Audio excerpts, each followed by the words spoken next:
नमस्कार, very warm welcome to all of you on this educative platform. This is your friend and mentor Anshul Garg. आइए दोस्तों, शुरू करते हैं आज का सेशन। लास्ट क्लास में हमने इंटरोगेटिव सेंटेंस किया था ना नरेशन में।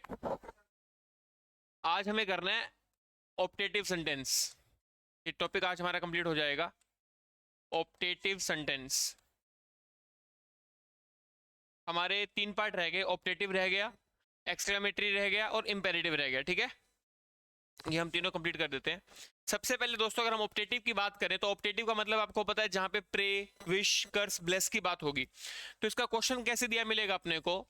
सब्जेक्ट से ऐसे करके कुछ दिया होगा और यहां में प्लस सब्जेक्ट प्लस वर्ब, ऐसे करके अपने को क्वेश्चन दिया होगा। ऐसे करके अपने को कोई क्वेश्चन दिया, जैसे अपने बोलते may you live long, may you have a never ending marital life, may you die soon. तो कोई प्रे कर रहे हैं, विश कर रहे हैं, कर्स मतलब बदुआ देना। अच्छा, कई बार क्या होता है, हम लोग ना रट्टा मार लेते हैं कि यहाँ पे मे मिलेगा, कि मे देख के बता देंगे कि ऑप्टेटिव वाक्य। ऐसा कोई जरूरी नहीं है। क्या पता मे ना दे रखा हो, सीधा सब्जेक्ट प्लस वर्ब दे रखी हो। बात समझ में आ गई?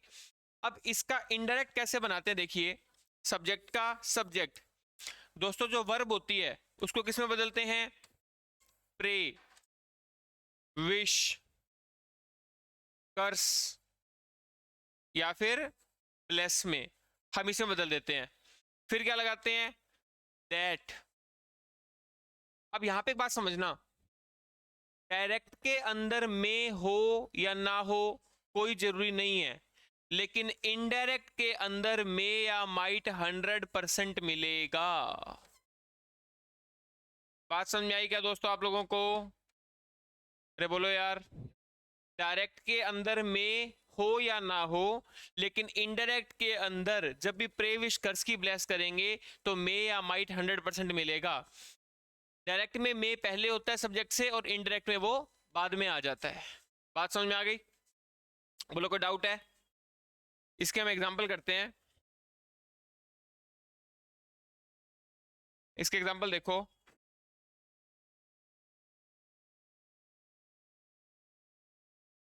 My teacher said to me, my teacher said to me, may God bless you, may God bless you। Exclamation mark हो सकता है यहाँ पे। नेक्स्ट लिखिए, अगला एग्जांपल लिखो। She said to me, may you die, may you die। फटाफट करिए दोस्तों, कैसे होगा? सब माइंड में करना है, लिखना नहीं है।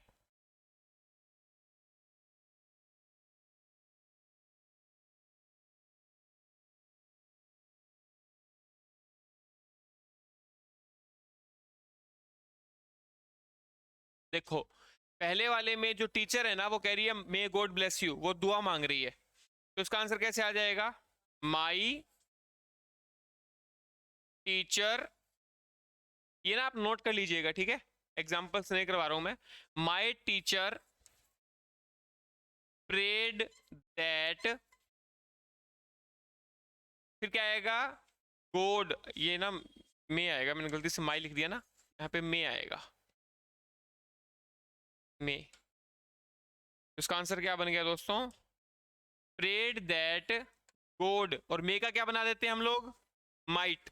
गॉड माइट प्लस, और दोस्तों यू क्या? Second person. सेकंड पर्सन किसके अकॉर्डिंग बदलेगा? ऑब्जेक्ट के अकॉर्डिंग। तो यहां क्या आ जाएगा? मी। फिर वो कह रही है she said to me may you die, बदुआ दे रही है। तो यहां पे क्या आएगा? She cursed that. अब यहाँ पे ना आप ऑब्जेक्ट लगाना चाहो तो लगा भी सकते हो, जैसे अगर मी लिखूं तो भी कोई दिक्कत नहीं, ना लिखूं तो भी कोई दिक्कत नहीं है। She cursed me that. You क्या होगा दोस्तों? सेकंड पर्सन, तो आई में बदल जाएगा। I might die. फटाफट नोट करिए जी, फटाफट नोट करो जी।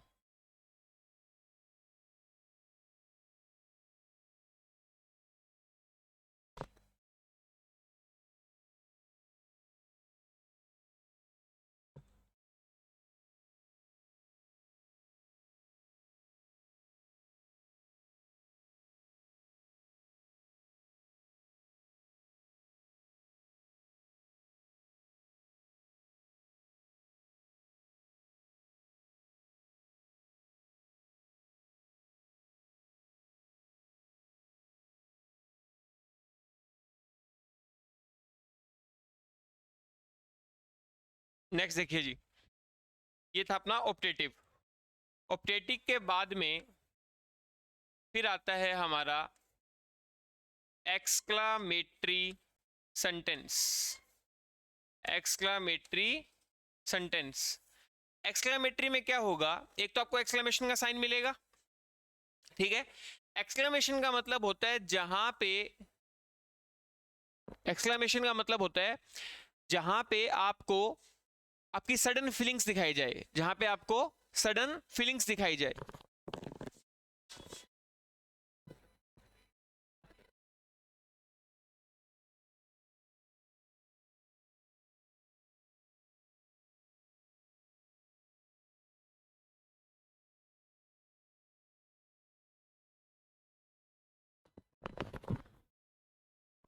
जहां पे आपको सडन फीलिंग्स दिखाई जाए, जैसे क्वेश्चन कैसे मिलेगा इसका,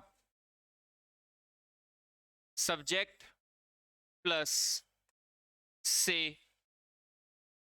फिर यहां पे कोई भी आपको एक्सक्लेमेशन वर्ड मिलेगा, जैसे वाओ, हुर्रे, ठीक है।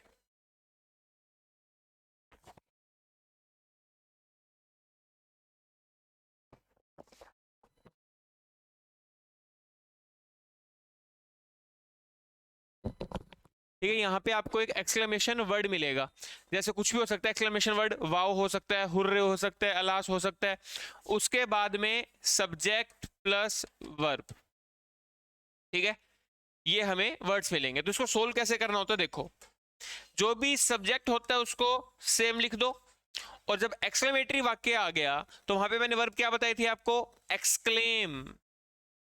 क्या वर्ब बताई थी वहां पे आपको, exclaim with Joy, exclaim with सोरो। यहां पे मैं बता दूंगा आपको कौन से वर्ड हो सकते हैं सारे, ठीक है। उसके बाद में लगाओ दैट, उसके बाद में क्या लगाओ दोस्तों, दैट, और आगे सारा का सारा आपका क्वेश्चन एज इट इज जैसे अपने सोल्व करते आए हैं अब तक, वैसे का वैसा। बात समझ में आ गई। इस वर्ड को देख के वर्ब को बदल दो, कि खुशी हो रही है, कोई सरप्राइज है, कोई दुख है, उसके अकॉर्डिंग हम क्या करेंगे, वर्ब को बदल देंगे। आइए जी क्वेश्चन करते हैं। जैसे कि आपका पहला क्वेश्चन लिख रखा है, he said, he said hurray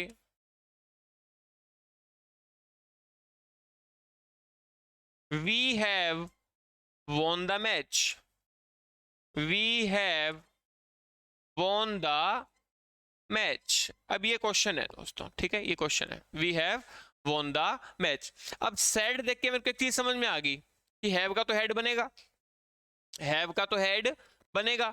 दूसरी चीज मेरे को क्या समझ में आई, हुर्रे बोल रहे हैं, हुर्रे से क्या होता है दोस्तों, खुशी होती है, तो खुशी होती है तो इसका आंसर कैसे करेंगे, ही, सैड है ना तो exclaimed, he exclaimed with joy that, we को किसमें बदलेंगे, they had won the match, they had won the match। बोलो जी दोस्तों, कोई डाउट है क्या, मतलब सिर्फ एक एक्सक्लेम विद लगाना है और बाकी सारा का सारा सेम। नेक्स्ट देखो, अगला क्वेश्चन देखो, सपना सैड, सपना सैड अल्लाश, अल्लाश हमेशा दुख को दिखाता है, आई एम अनडन, मैं ये काम नहीं कर पाई, आई एम अनडन। देखो जी दोस्तों, सपना दुख है तो वहां पे क्या लगाएंगे आप, एक्सक्लेम्ड विद सोरो, एक्सक्लेम्ड विद सोरो दैट, आई को किसमें बदलूं, सपना के अकॉर्डिंग शी, एम को वाज, क्योंकि प्रेजेंट का पास्ट बन जाएगा ना, शी वाज अनडन। बोलो जी दोस्तों, कोई डाउट है, अरे बोलो यार, समझ में आ गई बात।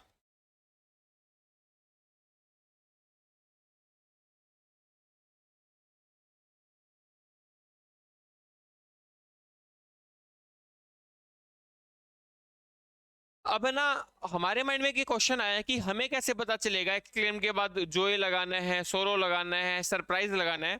तो ये पूरी लिस्ट है आपके सामने कि कौन से वर्ड का क्या मतलब होता है, फटाफट आप पढ़ लीजिए। जैसे हुर्रा मतलब एक्सक्लेम विद जॉय, ओ मतलब एक्सक्लेम विद सोरो, सोरो मतलब दुख, अम्यूजमेंट मतलब खुशी। ठीक है, ये पूरी लिस्ट लिखी, एक बार आप देख लीजिए फटाफट।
नेक्स्ट देखो,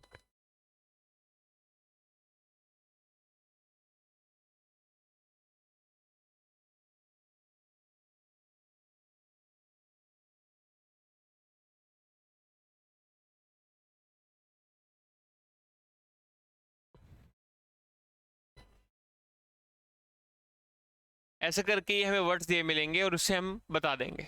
जनरली यही आते हैं, सोरो आता है, एक रेग्रेट आता है, पछतावे के लिए आता है, सरप्राइज के लिए आता है। ठीक है, ये कुछ वर्ड्स हैं। आगे बढ़ते हैं दोस्तों। अब हमें ऐसा लगता है कि है ना, ये वर्ड दिए मिलेंगे और हमें समझ में आ जाएगा कि ये ना एक्सक्लेमेटरी वाक्य है, हुर्रे मिल गया, अल्लाश मिल गया। लेकिन ऐसा कोई जरूरी नहीं है। अगर मैं ऐसे बोलता हूँ वट अ कार, क्या कार है यार, तो मेरे एक्सप्रेशन ही दिख रहे हैं ना कि मैं उसको देख के सरप्राइज हो रहा हूँ या खुश हो रहा हूँ, वट अ ब्यूटीफुल कार। तो ऐसे भी क्वेश्चन आ सकते हैं। कैसे आएंगे देखो, सब्जेक्ट, यहां पे वो मिल जाएगा जो से वगैरह होता है, और यहां आपको मिलेगा वट, एक काम कर बीच में लगा लो,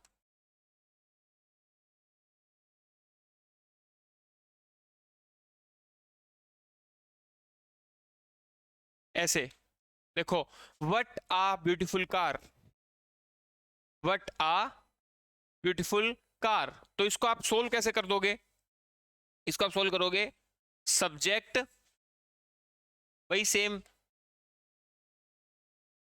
एक्सक्लेम विद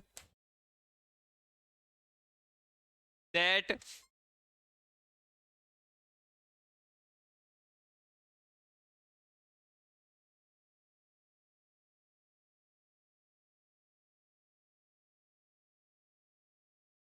इसको ऐसे सोल्व करोगे आप,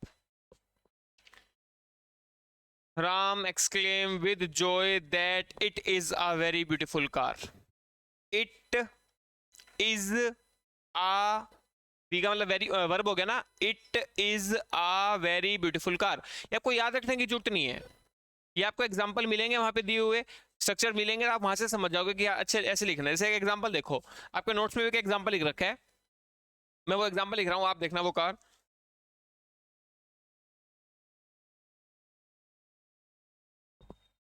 देखो एग्जांपल देखो, she said what a beautiful women you are, women you are, ये क्वेश्चन आ गया। She said what a beautiful women you are, आखिरी में एक्सक्लेमेशन मार्क आ रखा है ना, तो इसका क्या बन जाएगा, वो एक बात बताओ, सरप्राइज हो रही है, खुश हो रही है, खुश भी हो सकती है वो, तो इसका आंसर कैसे बनाएंगे हम लोग, शी, इसको देख के मेरे को क्या समझ में आया कि भैया ये तो एक्सक्लेमेशन का है, तो यहां पे क्या लगा दूंगा मैं, she exclaimed with joy that, that आ गया, बात किसकी हो रही है? सब्जेक्ट क्या है पे यू है ना, यू को किसके अकॉर्डिंग बदलते हैं? ऑब्जेक्ट के अकॉर्डिंग, पर ऑब्जेक्ट तो है ही नहीं। अगर ऑब्जेक्ट नहीं है तो क्या लगा देंगे? I was a very beautiful women, very beautiful women. बढ़िया जी दोस्तों, फटाफट।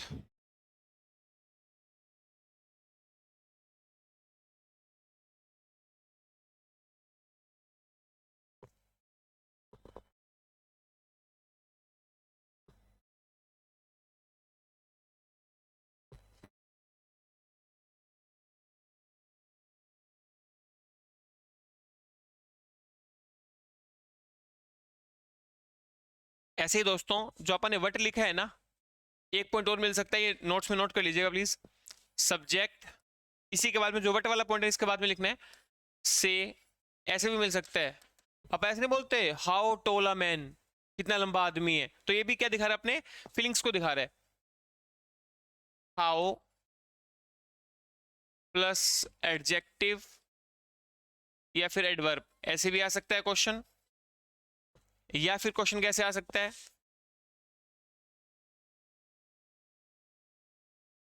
सब्जेक्ट प्लस से, ये एडवांस लेवल के क्वेश्चंस है। हाउ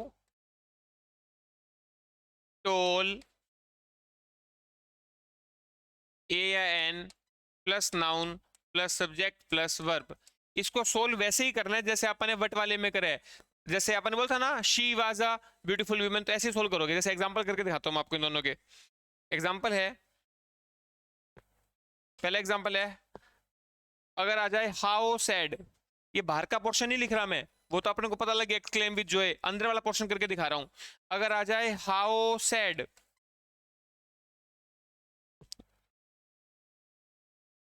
हाउ सैड, या फिर क्वेश्चन आ जाए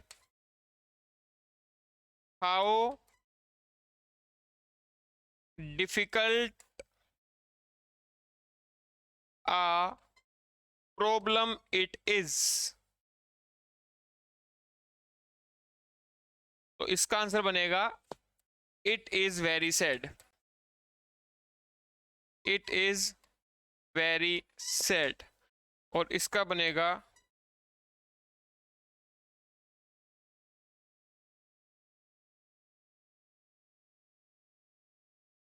इट वाज वेरी सैड, और इसका बनेगा इट वाज अ वेरी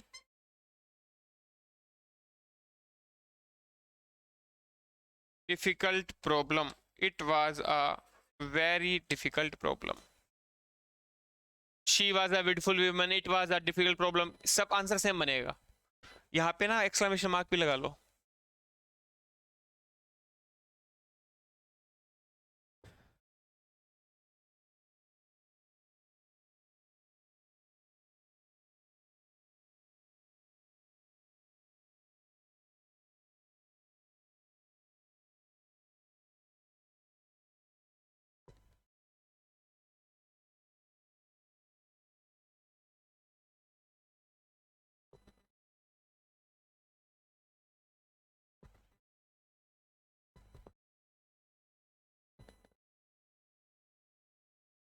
आगे बढ़े दोस्तों,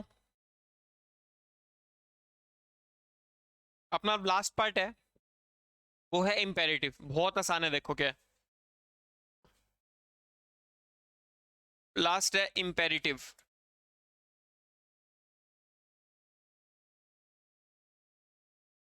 दोस्तों इंपेरेटिव में जनरली क्या आता है?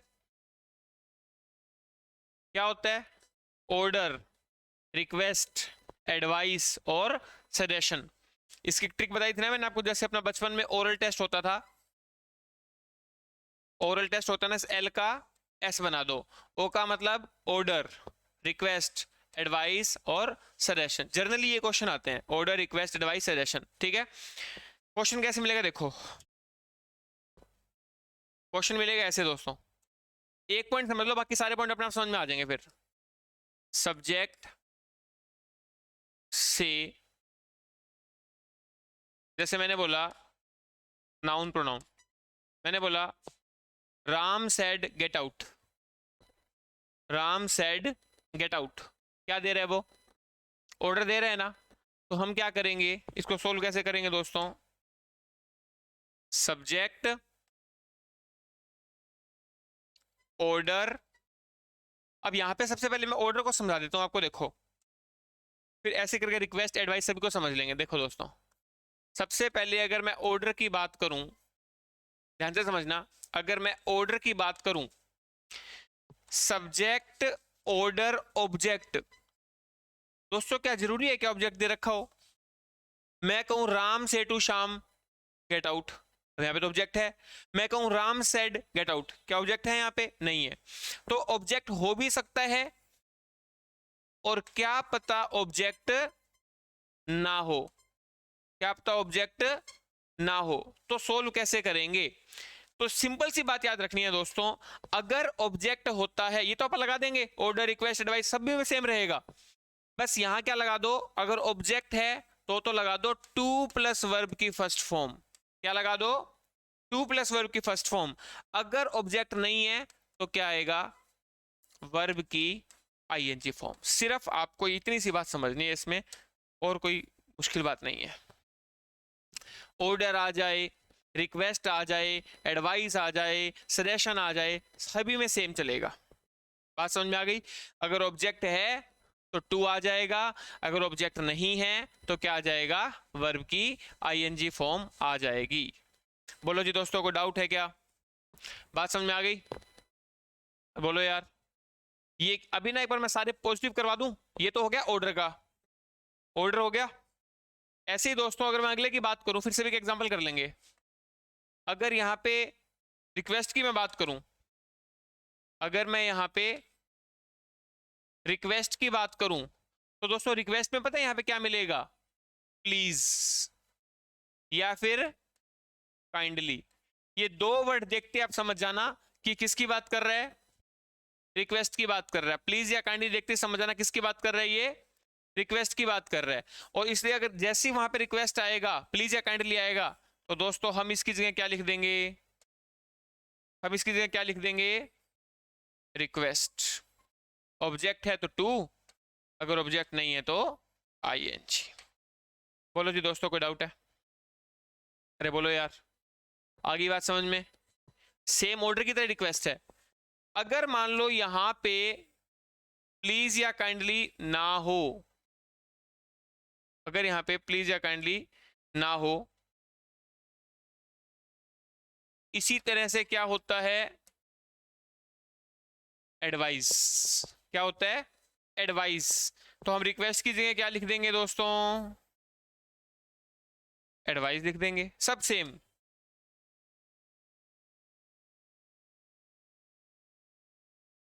Advised, advised.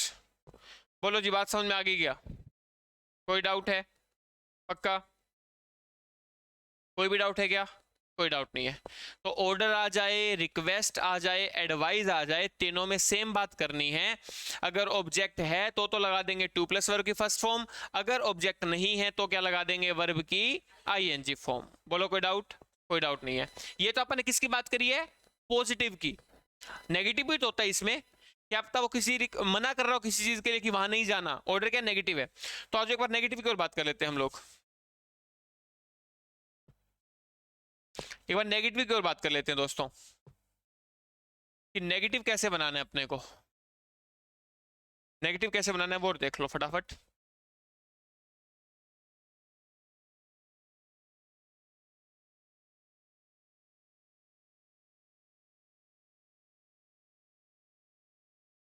सबसे पहले अगर मैं ऑर्डर के नेगेटिव की बात करूं, तो नेगेटिव की पहचान क्या होती है दोस्तों? आपको यहां पे डोंट या फिर नेवर मिलेगा। क्या मिलेगा आपको? डोंट या नेवर। समझ जाना वाक्य क्या है? नेगेटिव। तो अब तक अपन ने ये तो पॉजिटिव में पढ़ा है, ये तो अपन ने पॉजिटिव में पढ़ा है ना। बस आप क्या करो, अपनी तरफ से क्या जोड़ दो उसमें?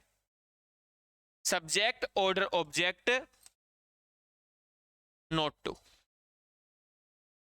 सब्जेक्ट ऑर्डर ऑब्जेक्ट नोट लगा दो बस, ठीक है।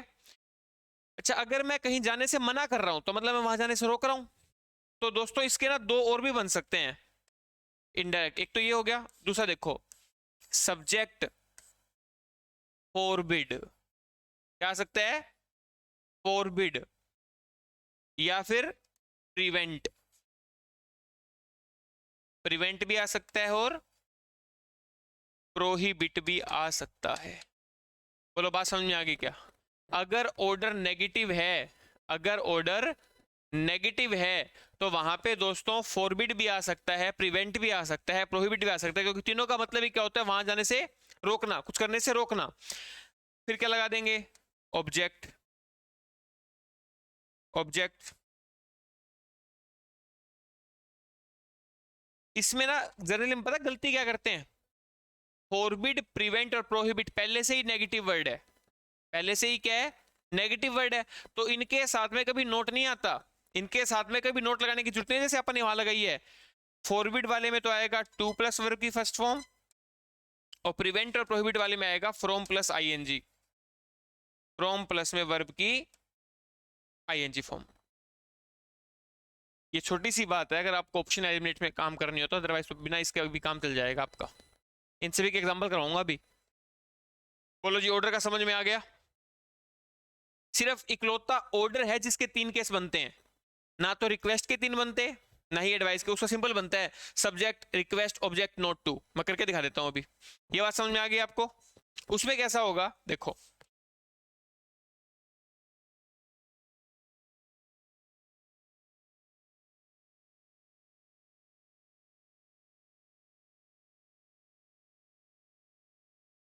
अगर दोस्तों मैं ऑर्डर की जगह, अगर मैं ऑर्डर की जगह रिक्वेस्ट की बात करूं, अगर मैं ऑर्डर की जगह रिक्वेस्ट की बात करूं, तो यहां वर्ड क्या आ जाएगा, request, subject request object not to.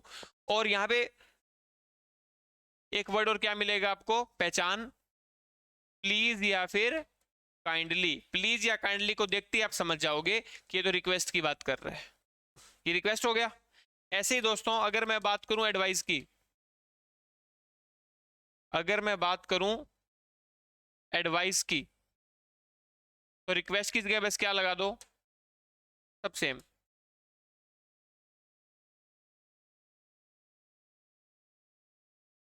बोलो जी, बात समझ में आ गई क्या? मोटी मोटी सिर्फ बात इतनी सी है, फिर से रिपीट कर रहा हूं। अगर ऑब्जेक्ट है तो टू प्लस वर्ब की फर्स्ट फॉर्म, अगर ऑब्जेक्ट नहीं है तो वर्ब की आईएनजी फॉर्म। ये तो हो गया पॉजिटिव के लिए, ऑर्डर रिक्वेस्ट एडवाइस तीनों में सेम रहेगा। अगर वहां पे वाक्य में डोंट या नेवर दे रखा है, मतलब वाक्य क्या बन गया, negative. Subject order object not to, subject request object not to, subject advice object not to. ये तो बन गया तीनों का एक एक। तो बस ऑर्डर वाले में दो फालतू है, क्या क्या, फॉरबिड वाला और प्रिवेंट और प्रोहिबिट वाला। वहां पे उनके साथ नोट लगाने की जरूरत नहीं है। अब मैं फटाफट इनका आपको एग्जांपल करवा देता हूँ 5-6, ताकि आपको समझ में आ जाए।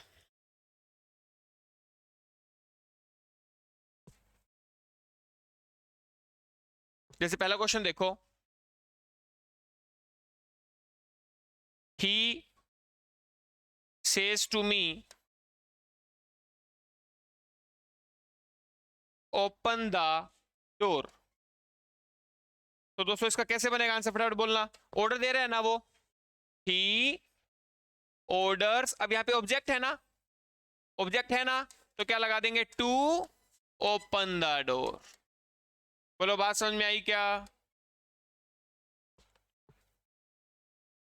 अगला क्वेश्चन देखो, he said bring a glass of water, bring a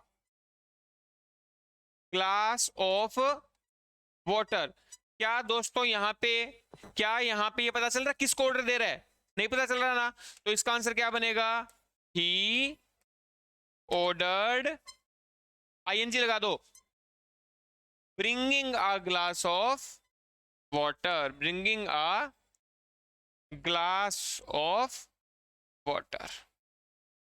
बोलो बात समझ में आ गई? आगे बात समझ में?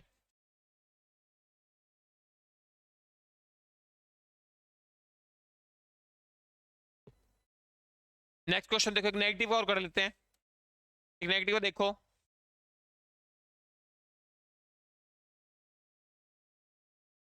आरती said to Deepak, Aarti said to Deepak, please don't leave me in the lurch, in the lurch। तो दोस्तों इसका क्या बन जाएगा? पहली बात तो प्लीज से क्या समझ में आया? रिक्वेस्ट है। दूसरी बात डोंट से क्या समझ में आया? नेगेटिव है। तो क्या बनेगा? Aarti requested Deepak not to live, और मी को किसमें बदल देंगे? हर इन द लर्च। इन वाक्यों में बीच मझधार में, मतलब जब किसी को जरूरत हो तब छोड़ के चले जाए। इन वाक्यों में ना आपको कुछ नहीं करना, सिर्फ आपको ये देखना है ऑर्डर आएगा, रिक्वेस्ट आएगा, एडवाइस आएगा, सजेशन आएगा। बात समझ में आ गई दोस्तों आपको?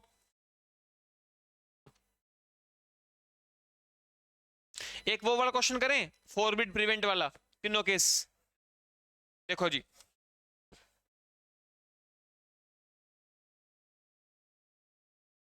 राजू said to Rosie,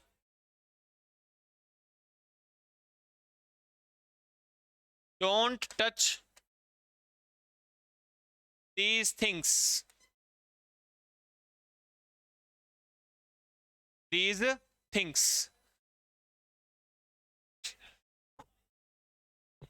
बताओ जी कैसे करेंगे इसका? Raju ordered Rosie not to touch, these को किसमें बदलते हैं? those things। और क्या बनाऊं? Raju forbid Rosie to touch those things, क्योंकि forbid के बाद में टू आते हैं ना, टू टच दोज थिंग्स। अगर मैं प्रिवेंट या प्रोहिबिट लगाऊं, राजू प्रोहिबिट, या फिर प्रिवेंट कुछ भी लगा लो, रोजी from touching those things, from touching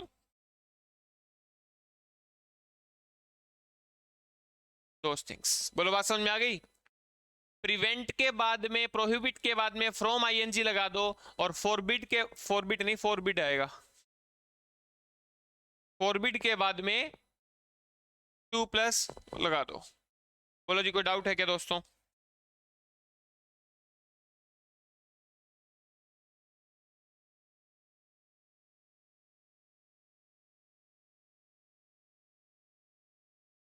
एक बीच में क्वेश्चन देखो कि एक बार आता है,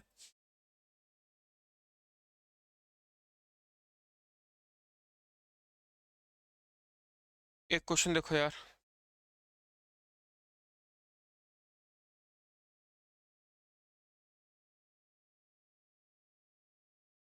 हाँ जी देखो, कई बार ऐसा क्वेश्चन आ जाता है, सब्जेक्ट से गुड मॉर्निंग, फिर आगे कोई वाक्य मिलेगा, सब्जेक्ट से गुड मॉर्निंग फिर कोई वाक्य मिलेगा। तो दोस्तों हमें यह पता होना चाहिए कि गुड मॉर्निंग के साथ, गुड मॉर्निंग के लिए वर्ब क्या लगानी है? Wish. Subject wish object good morning and, फिर जैसे अब तक सोल्व करते आए हैं, इसको सोल्व करके दिखाता हूं। जैसे देखो, रानी विश्ड, किसे बोल रही है वो? मुझे। विश्ड मी गुड मॉर्निंग, ये हो गया। एंड सेड दैट, अब जो अब तक सोल्व करते हैं ना वैसे एक बार सोल्व कर दो। यू की जगह क्या आएगा? I appear to be very happy और टुडे को किसमें बदल दूंगा दोस्तों? दैट डे में। टुडे को किसमें बदल दूंगा? दैट डे में। अब मेरे माइंड में क्वेश्चन ये आया कि हमें कैसे पता चलेगा? गुड मॉर्निंग की जगह मैंने विश लगा दिया, तो ये पूरी लिस्ट आपके सामने, किसके लिए क्या लगाना है?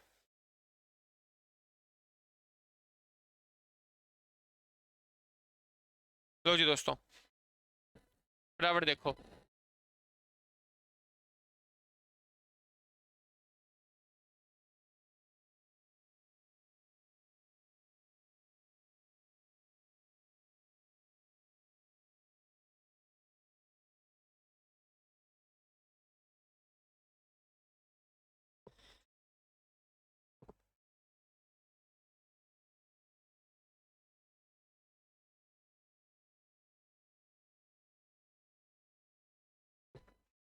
ये हो गया। और देखो वर्ड्स,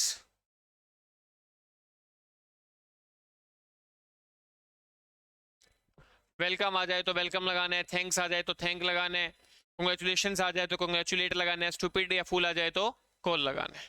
ठीक है जी, बस लास्ट चीज देखो, फिर अपना चैप्टर कंप्लीट है। हमने ऑर्डर देख लिया, ये बीच में तो ये इंपेरेटिव अलग से था असर्टिव का। हमने ऑर्डर देख लिया, हमने रिक्वेस्ट देख ली, हमने एडवाइस देख लिया। अब लास्ट क्या बच गया? सजेशन। लास्ट क्या बच गया अपना? सजेशन। दोस्तों अगर किसी वाक्य के अंदर लेट्स आ रखा है तो इसका मतलब या तो वो सजेशन दे रखा है, या तो वहां पे वर्ड क्या मिलेगा? सजेशन, या फिर वर्ड क्या मिलेगा? प्रपोजल, या फिर वर्ड क्या मिलेगा? प्रपोजल। लेट्स दिखते ही आपको क्या समझ में आना चाहिए? या तो आएगा सजेशन या आएगा प्रपोजल। क्वेश्चन देखो कैसे आता है दोस्तों। क्वेश्चन ऐसे आता है एग्जाम में, सब्जेक्ट से let's plus subject plus verb ऐसे करके कुछ भी दे देगा, तो इसका अपने को आंसर कैसे लिखना है देखो, ध्यान से समझना। सब्जेक्ट सजेस्ट या propose to object that we या फिर दे शुड। जब भी कभी लेट्स आएगा तो पक्का क्या मिलेगा? शुड मिलेगा। पक्का क्या मिलेगा? शुड मिलेगा।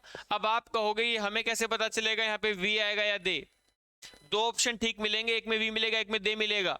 हमें कैसे पता चलेगा कि वी वाला ठीक है या दे वाला? भाई वी का मतलब किसकी बात कर रहा है? हमारी। दे का मतलब किसकी बात कर रहा है? उनकी। तो दोस्तों अगर रिपोर्टिंग सब्जेक्ट या फिर रिपोर्टिंग ऑब्जेक्ट जिसको बोल रहे हैं, अगर एक भी दोनों में से फर्स्ट पर्सन प्रोनाउन है, फर्स्ट पर्सन मतलब आई या वी है, तो पक्की बात है कि वहां पे वी आएगा, क्योंकि हमारी बात हो रही है। अगर रिपोर्टिंग सब्जेक्ट या रिपोर्टिंग ऑब्जेक्ट में से एक भी फर्स्ट पर्सन प्रोनाउन है, तो वहां पे समझ जाना कि वी आएगा। बात समझ आ गई दोस्तों? अगर ऑब्जेक्ट ना दे रखा हो तो इसका इंडायरेक्ट कैसे बनाएंगे? सब्जेक्ट सजेस्ट या फिर प्रपोज। अगर ऑब्जेक्ट ना दे रखा हो तो क्या लगाते हैं? वर्ब की आईएनजी फॉर्म। सब सेम, वही ऑर्डर है, वही रिक्वेस्ट है, वही एडवाइस है, वही सजेशन है। इसका क्वेश्चन देखो, क्वेश्चन देखो जी।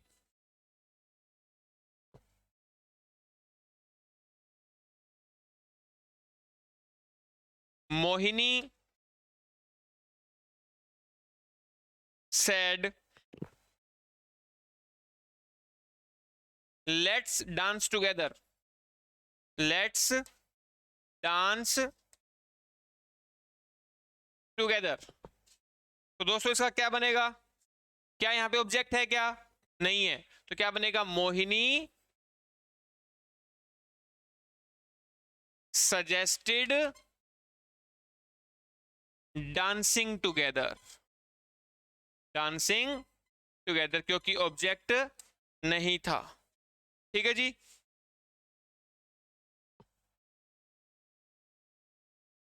नेक्स्ट क्वेश्चन देखो, I said to mister Churma let's enjoy churma, let's enjoy churma. आगे देखो जी फटाफट, क्या दोस्तों यहाँ पे ऑब्जेक्ट है। लेट्स देखते क्या समझ में आया, सजेशन क्या आएगा, I suggested mister churma that. अब बताओ वी आएगा या दे, वी क्योंकि क्या रखा है आई, वी शुड एंजॉय चूरमा। लो जी दोस्तों, बोलो जी आगे बात समझ में क्या।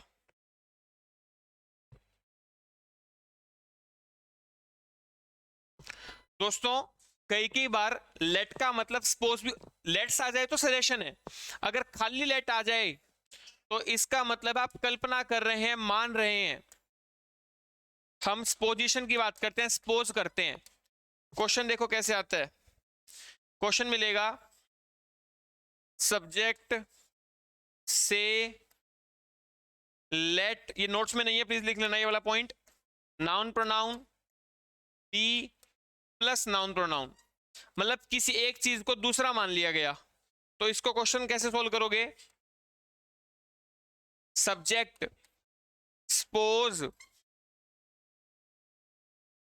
अब जो ये नाउन प्रोनाउन है ना ये लिख लो, बी की जगह टू बी कर दो, बस बी की जगह क्या कर दो, टू बी कर दो। ये वाला ये रहा, ये वाला ये रहा, यानी लेट आ जाए तो आपको वर्ड क्या लगा देना है, सपोज लगा देना है। एक क्वेश्चन लिख रहा हूं, देखते हैं कैसे। He said let my house be yours,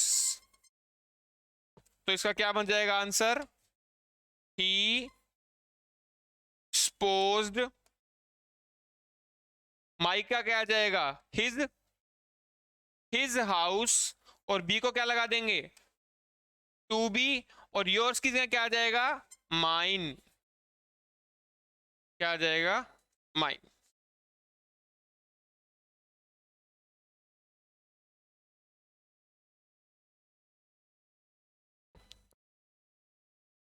let's आ जाए तो सजेशन है, लेट आ जाए तो पोजीशन है, और एक छोटी चीज और याद रखना, ये बहुत रेयर चांस है कि कभी आए, लेट का मतलब ऑर्डर भी होता है। अगर आपको किसी सेंटेंस में दिख रहा है ना कि भाई वो ऑर्डर दे रहा है, तो वहां पे आप सपोज कीजिए क्या लगा सकते हो, ऑर्डर लगा देना। ठीक है जी, एक लिस्ट है वो आप नोट कर लेना बस।